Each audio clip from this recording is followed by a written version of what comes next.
दुपारी अशीच बसलेली या दोघांसोबत चिल करत. तितक्यात मला दोघं बोलले, चल रेडी हो, आपल्याला जायचं आहे फिरायला. मग काय, एका पायावर रेडी झाली मी आणि मग आम्ही निघालो तयार होऊन आधी स्टेशनला.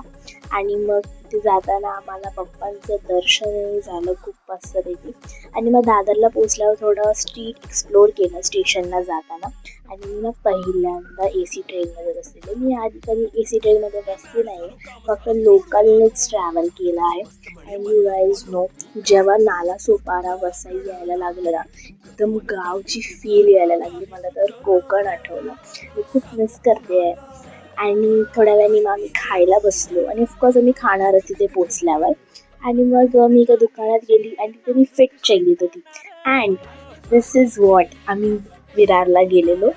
आणि मग थोड्या वेळाने निघालो. तुम्हाला ब्लॉग कसा वाटला नक्की सांगा आणि तो फोटोही कसा वाटला नक्की सांगा. Bye bye.